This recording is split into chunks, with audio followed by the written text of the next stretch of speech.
Good evening, ladies and gentlemen. Welcome to a new episode of Flesh Wound Farce, where we review and discuss your and our favorite comedy films. This is the world's first and only combination trivia host and professional wrestling announcer of Chilean descent that currently resides in Southern California, Ozzy V. And with me, as always, on this program, first in the Northern California Bay Area, world famous juggler Greg Larson. How you doing, Greg? In a world where Expedition 33 is a game that has been released, I am great. How about yourself, Ozzy? It's usually people that ask me to say things beginning with "in a world," so it's weird to be on the other side of that coin. Also with us, ladies and gentlemen, Fleshman producer Todd. How you doing, Todd? Chilling. Happy Memorial Day. Happy Memorial Day indeed. So before we get started with today's review of Major Payne, I just got a quick mechanic story that took a couple of weeks to kind of bake so I could add context where it needed to be. A few weeks ago, I go in for an oil change, and this is a place I always had gone to and going to get oil changes like once a month because I drive so much. So I go to this place, and it's a new guy I see there, and I ask, "Hey, man, is Alex here?" He's like, "Oh, no, he's working at this other store, but I can help you out. I got your info here, and I'll give you the same price for oil change and rotation." I was like, "Yeah, whenever quick as you can, I got to get to work." Okay, no problem. I go to half a block down the street, get somebody. I come back, and then I wait for the restroom to be used, and it's like a one restroom, so it's all gender restroom. And I'm standing outside, and I don't hear any activity going on, human activity, so to speak. I do hear a phone, and I know it's a phone because you can tell when the audio is coming from a phone, somebody watching stuff online, right?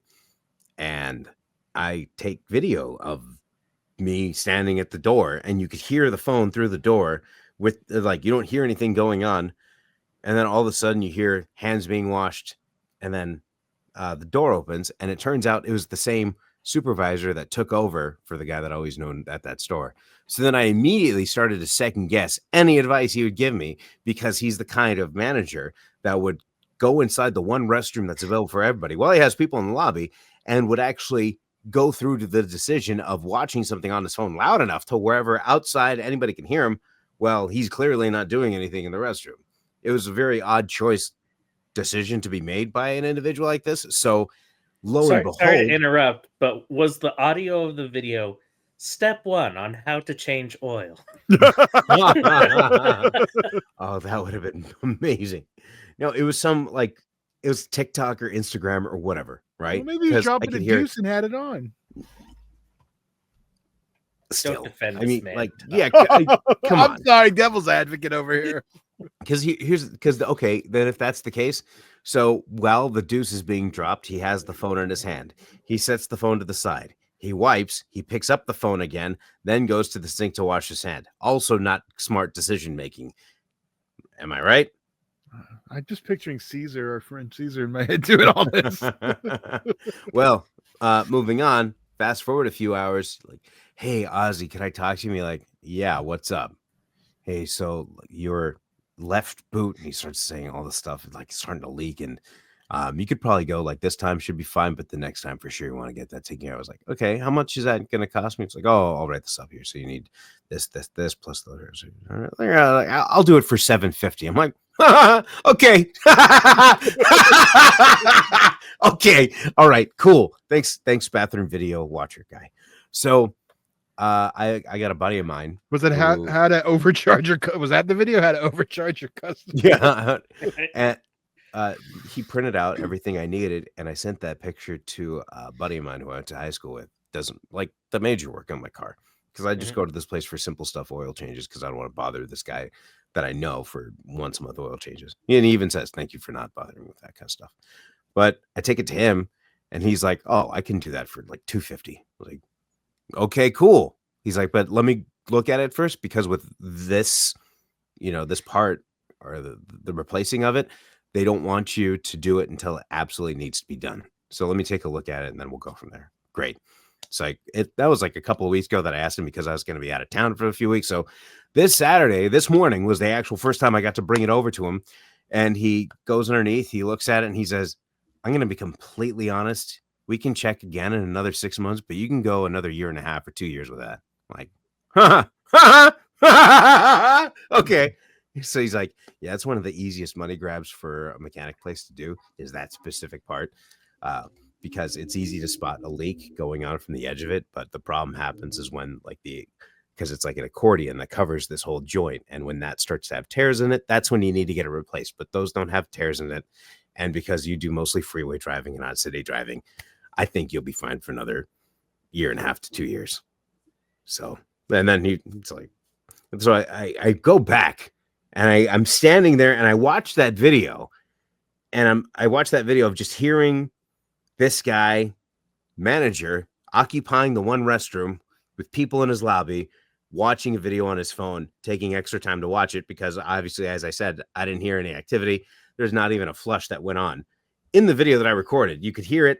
You don't hear a flush, but you hear the hands being washed, right? When I went in, there's nothing in the toilet. So for all I know, he was just in there taking a break. Didn't have a quiet flush when you flushed it. It was normal. It's a normal flush. There's no quiet. I'm surprised you didn't grab someone and be like, "Hey, go in there and flush the toilet. I want to see if I can hear us."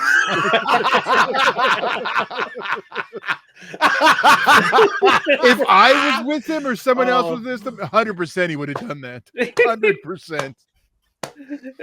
I I'm going to feel test like this theory. this is Ozzy's Larry David side popping out. 100%. But man, that whole experience sounds like quite the major pain. No, circling back to segue. the movie that we are reviewing today, that is Major Payne, that was released on March 24th, 1995, rated PG-13. Todd, do you have a trailer available? Yes, sir, I do. And I'm going to sure? pull it up right this second and play it. Here we go. Nice.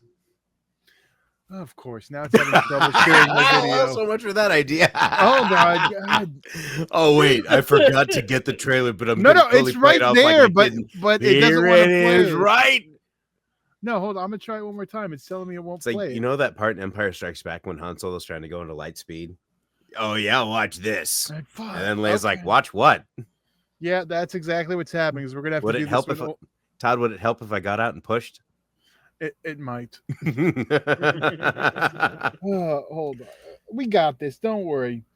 I'm just gonna stall slightly and pull it up the old way we used to do it, and that's what I'm doing right now. So let's make this thing happen. Hold on. Let's go in just a 5, moment. 4, 3.5, 3. Oh, here we go. Excellent. Okay. The trailer for Major Payne. Now what we have here, lady, is a failure to communicate. Fighting's no longer done in the battlefield, Payne. Killing is my business, and business is good. Now all the blood is shed in the halls of Congress. Gotta be somebody needs some killing. There's no one left. You killed them all. Major Benson Winifred Payne needs a job. Major Payne reporting for duty, sir. What? But this isn't what he had in mind. Hey, oh, yes, sir. What's your name, girly mouth? I have 8 weeks to turn you, gaggle of maggot, into a well-disciplined cadet unit. Tomorrow, ladies.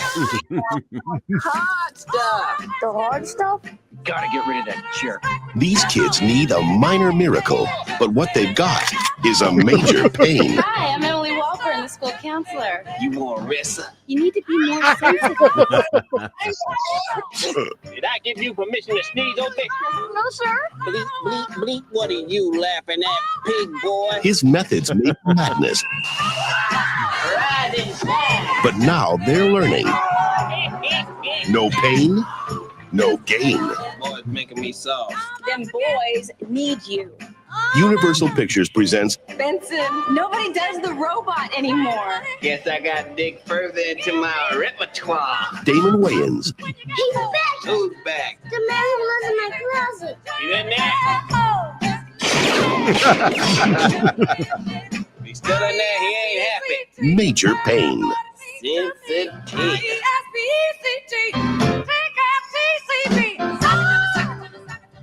And that was the trailer for Major Payne, again released on March 24th, 1995, rated PG-13 with a runtime of 100 minutes.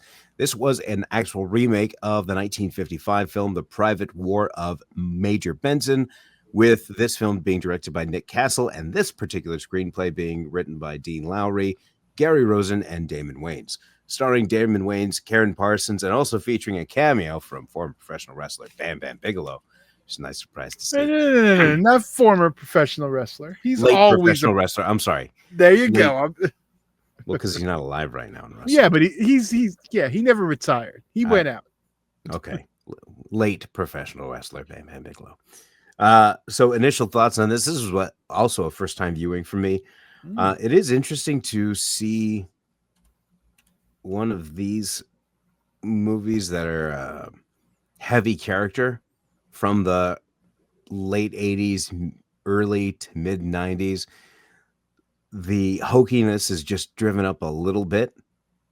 But it takes a little while to get used to and to really get through and find the gets to the heart of the movie.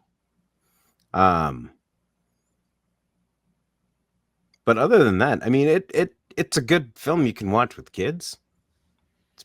So it kind of is toned down than what you'd find from a normal Wayans Brothers movie. Right. Or, right. I mean, a Damon Wayans movie. I mean, I'm thinking Damon Wayans' Last Boy Scout. In my head. Right. Or even Homie. But how about your guys' initial thoughts? I know I've seen this movie several times. And it's always been one of those ones that I know I can go to if I need a laugh. So I was really excited to watch this again. And as a matter of fact, I've watched it twice this week. So it was definitely, there was one time it was more just in the background, but even that, just the commentary and what you're hearing is fantastic. So this is, his character work has always been top notch, and you didn't need a massive supporting cast for this because he really could carry this entire movie. But I have always felt this really had a great balance of a good story with some great comedy and a little bit of heart. So this was always one that I'll be excited to get back to. For me, like, I knew I saw it when it came out. I remember there's old party videos at my house with the posters on the wall, like Low Down, Dirty Shame, and a couple other. I think American Me was up at the same time, but but like I think it's a funny movie. It's fun. It's just, I don't know. 95, I was more interested in doing other things. I was like 18, 19, so it wasn't one that was on repeat, but like finally, like really, like I didn't remember so much about this. Like this is like almost like a first time watch. I thought it was a fun. Yeah, you nailed it. Good to watch with the kids. Also, gonna say it just like last time. Couldn't happen today. Way too much bullying for a modern audience. Yeah, that's fair. That's fair. Even so I used to work on a cruise ship, and we kind of, our hazing was so like minimal. For the new guy that came on, we had, long story short, we told him that there was a thing called fog watch where he had to go out to the front of the ship and look for icebergs, because ever since the Titanic, they have to have a manual person up there. And the thing was, we were in the Bahamas, so there's not an iceberg to be seen anywhere. So this guy goes out there, he's wearing a life jacket, he's got a walkie-talkie with him and his iPhone with a flashlight looking out into the ocean. And the thing was, one of the security guys grabs him by the life jacket, yanks him in, and he's yelling at, "What are you doing on the front of the ship?" And the guy goes, "Oh, I'm on fog watch." And security's like, "What the hell is fog watch?" And my boss looks at me and she tells me, "Greg, I'm too drunk to handle this. Can you take care of this?" I was like, "Cool, I got you." So I try to explain to the security guy that it's a joke and blah, blah, blah. And he goes, "Well, Captain thought he was going to jump off the ship soon. So we all get brought in, and they were like, HR was there, captain was there, and they make this comment of, hazing and such is not okay these days. Taylor, how did this make you feel to have a prank done on you? Boy. And he goes, his name was Taylor. Like, and Taylor was like, I felt like part of the team. It was great. Officially accepted at that point. Yeah. No, it was a good time. It was an innocent. So even that sort of like hazing's not okay these days. And that was 10 years ago. Anyway, sorry. That's pretty good. So did we all go over our initial thoughts? Yeah, I think so. Yeah. Okay. So let's go into our favorite moments. If you guys don't want to start, I can go ahead and start myself. Go for it. Go for it. So it was, it's tied for 2, but the first one caught me so off guard. That was when the little boy Tiger had cried back in his room because they said he was too little to go on this Black Ops mission. And he says, what about all the little people that have done big things, like the 3 Little Pigs or Little Red Riding Hood, Spike Lee? And continues on with the other examples. The Spike Lee is not what I was expecting, and just hit me so hard that just because it looked like, oh, this is going to be a sweet moment here where he's finally going to see humanity, and hits you at that one. And the fact that he put it buried in between some other ones just made it so just like a natural kind of just, what about these guys? I do have a second one that I'll have to mention if you guys don't, because this one was pretty solid, but go ahead. Mine is actually in that same exact moment, but the following part, the whole part about his little engine that could story, because you're like, oh, he's telling the story. This is great. And then the spiral it goes on was just genius. Like every bit of that, and same idea. Like it was another 1-2 punch of like having that moment and then another moment of like, he's got heart. It's going to be this bit. And then it just goes places it really shouldn't. So It's always been a favorite. There's so much good stuff in this one, but I'm going to go with, I don't know why it made me laugh so hard, but probably, yeah.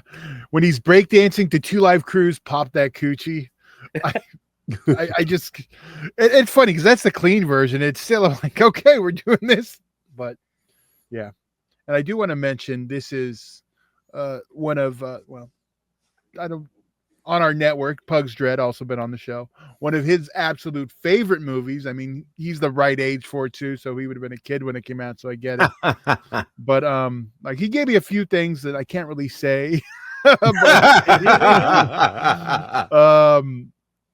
You calling me a liar, and he kicks Bahama's head off. The cupcake, he wanted me to put this over. The cupcake looked delicious, and the fast pace of his food consumption seemed pretty cool as a time saver. And also the nurturing versus neutering argument was great. Yes. He also said 5 out of 5 for him, but I'll just, so what else did you have, Ozzy? He's looking at a house and he's kind of fantasizing what his future could be like. And it looks perfect. She comes out with lemonade and he's grilling some burgers, hot dogs, whatever. And the boy is a Boy Scout and they have a dog. And all of a sudden from behind the tree, there's also couldn't get done today, an invader that was going to sneak up and try to assassinate him. And then he just puts his head on the grill, and that's part of his being that part of his fantasy. And then seeing him react to what that fantasy is also caught me off guard. Cause again, it was like the sweet moment kind of thing. And all of a sudden, no, that character's still there. He's still going to think of this kind of stuff, wanting to kill something. So that got me pretty good. But going into its ratings, like I said, it did feel a bit dated in terms of the level of character given. I don't know if that's appropriate, but more just, I think if it was made today, the hokiness would have been dialed back a little bit. And obviously, yes, the kids and bullying, but it just took a little bit longer for me to attach to it and really care about it, because it took me a little bit longer to see past the almost like a caricature It is. It's an over the top performance. So, and nowadays a lot of that's more subdued, right? So it just took me a little bit longer to get past that. But once I did, I was more intrigued as to how the movie was going to end and how just things were going to turn out. But it's great for like it's I think I could still watch it today with kids, and like maybe think explain so. like, hey, things aren't that harsh anymore. But I think it gets to that line. Doesn't really go over it really. So, but I don't know if it would survive a re-release. Yeah. That's a whole different story. But I'm okay giving this a 4 because it's still solid and still has some great moments to it. Doesn't hit me as well as, again, like I said, the over its topness took me a while to get past, but once I did, I was good with it. So how about you guys? This movie's always on one of my top favorite comedy movies. Just all around, it's a fun story. It's an easy watch, so it can be put on in the background. I can sit and just have a nice bit of popcorn and enjoy it. So this one's definitely getting a 5 for me. It's a well-rounded film, and this will always be my wheelhouse of what I like in a movie. Todd? I'm a 4. It was solid. It's fun. Like, it's Damon. Like, that character would have been in perfect place on In Living Color, but it's like Yes. bringing it out into the real world. So I get what you're saying. Why it took you a minute to adjust, but it was a film of its time. I'm a 4 out of 5, and I got a question for you, gentlemen. The director, Nick Castle. Do you know what significance he has to me as a horror fan? No. He is the original Michael Myers. Really? Oh, no kidding. Interesting. And he's also a student of, or he worked under John Carpenter and, second AD and did stuff and moved up to be a full-time director. Huh. So little horror connection there. Directed by Michael Myers. All right. Well, as of May 10th, this movie is available to stream on Amazon Prime and can be acquired wherever you acquire your favorite digital content. Just a quick note, because we didn't really mention it. If you're not aware who Karen Parsons is, ladies and gentlemen, played Hillary from Fresh Prince of Bel-Air, and in a very stark, different role. I have not seen her personally in anything else other than Fresh Prince. Mm-hmm. So to see her here was, like, in the role that she was in, was really... And maybe that took me a little bit extra to get into it, because I kept thinking Hillary, and I kept thinking, Hillary Banks and that character. I didn't even realize it until just now. Now I'm putting the two together. It's such a different character. Yeah, exactly. I think I remember that from the commercials as well. Like, oh man, she's really hot when she's not stupid. She was. Some would argue she's even hotter when she's... I understand, but I mean, I found myself being more attracted to her in the movie than I was in the show, in Fresh Prince, rather. Yeah. Either one's fine with me. Right. I'm not going to judge. So this concludes our review of Major Payne. Do you gentlemen have anything else on this movie or anything else before we head out for the evening? Just that, Ozzy, you said this was based off of a different movie, correct? Yes. It was a Charlton Heston movie, 1955, The Private War of Major Benson. So I just thought it would be fun. Like, I don't know if you have it up. You didn't get my text. I cannot find a trailer that exists. Oh, God, dang it! Because we were gonna, Greg had messed with it. We should watch it, but there's some clips, but no trailers, like TMC stuff. Got it. So is it still a comedy? It's a movie from 1955 with kids. I think it's like probably. At that time, wasn't it just... It was nominated for an Academy Award for its script. I'm going to guess it wasn't a comedy if it got an Academy Award nomination. Yeah, it's a loose remake. Yeah. Yeah, unfortunately, there's no trailer. I was trying to find it. And then there's an AMC intro about it, so it's not a comedy, I'm guessing. Got it. I'm thinking they Longest Yarded it, although the original Longest Yard was a comedy also, too. Yeah, it was. Yeah. But...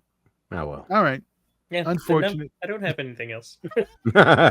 He did. It was a good plan, but we couldn't It put it was together. a good idea. And ladies and gentlemen, if you are visiting the Orange County area this week, I'll be hosting trivia this Tuesday at the Rush Barn Grill in Lake Forest, beginning at 7 o'clock. Also this Wednesday at the brewery in Placentia, also beginning at 7 o'clock. Both nights are free to play and prizes for the top winning teams. Come on out, have some fun.